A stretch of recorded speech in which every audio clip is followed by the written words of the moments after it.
Welcome to Peak Analytics. If you grew up listening to Southern gospel music, chances are the name Squire Parsons brings back a flood of memories, maybe of a church service, a family road trip, or a quiet moment of faith. For decades, Squire Parsons was a voice of comfort and inspiration in the world of gospel music. Today, we're taking a heartfelt look at his life, legacy, and the impact he made on so many people. If you want to see more stories about legendary artists and their journeys, don't forget to like, share, and subscribe for the latest updates and inspiring tributes. Squire Parsons, whose gentle spirit and powerful songwriting touched millions, passed away on May 5th, 2025, at the age of 77. His cause of death was cardiac arrest, which left him on a ventilator in intensive care before he peacefully passed on. The news of his passing was met with an outpouring of love and remembrance from fans, fellow musicians, and churches across the country, all mourning the loss of a true gospel legend. Born Squire Enos Parsons Jr. on April 4, 1948, in the small town of Newton, West Virginia, Squire was immersed in music and faith from the very beginning. His father was a choir director and deacon at Newton Baptist Church, and it was there that Squire learned to sing using shaped notes, a foundation that would become central to his musical style. Growing up in a close-knit rural community, Squire's early years were filled with hymns, harmonies, and the warmth of family and faith. After graduating from West Virginia Institute of Technology with a degree in music in 1970, Squire began his career as a high school music teacher and church music director. But it was his gift for songwriting that would set him apart. One day, while driving through the rolling hills of West Virginia, he was inspired to write Sweet Beulah Land. The song, filled with longing for heaven and memories of his childhood church, became an instant classic. It won Song of the Year from Singing News in 1981 and remains one of the most beloved Southern gospel songs ever written.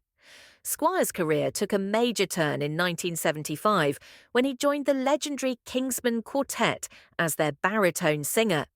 His warm voice and heartfelt performances quickly made him a fan favorite, and after several years with the group, he launched a successful solo career. Over the years, Squire Parsons wrote more than 600 gospel songs, including Master of the Sea, He Came to Me, I Call It Home, and The Broken Rose. His music was recorded and performed by some of the biggest names in gospel, including the Gaither Vocal Band, Gold City, and the Blackwood Brothers. Squire's songs were staples at Billy Graham crusades and Gaither homecoming concerts, and his influence reached far beyond the Southern gospel community.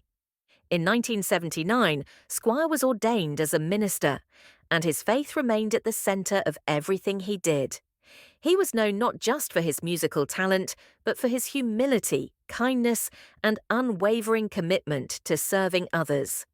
Whether he was singing in a small country church or a packed concert hall, Squire's goal was always the same: to share the hope and love of Christ through music. Squire Parsons was married to his beloved wife Linda for many years. Together, they built a life rooted in faith, family, and service. They raised 4 children in Leicester, North Carolina, where Squire found peace and inspiration in the beauty of the mountains.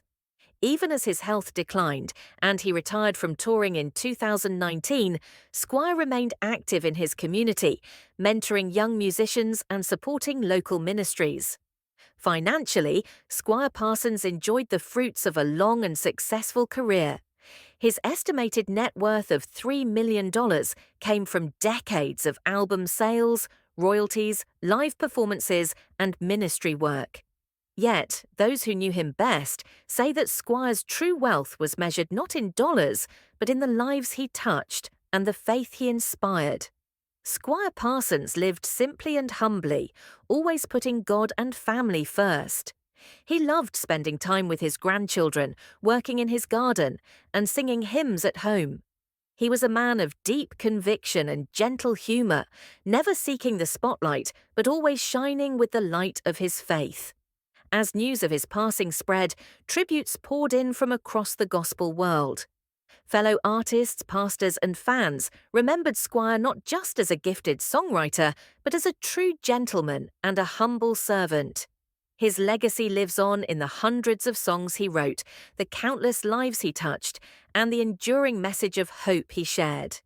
Squire Parsons may be gone, but his music and his message will continue to inspire for generations to come. If his story touched your heart, please like, share, and subscribe for more uplifting stories about the people who shaped the music we love.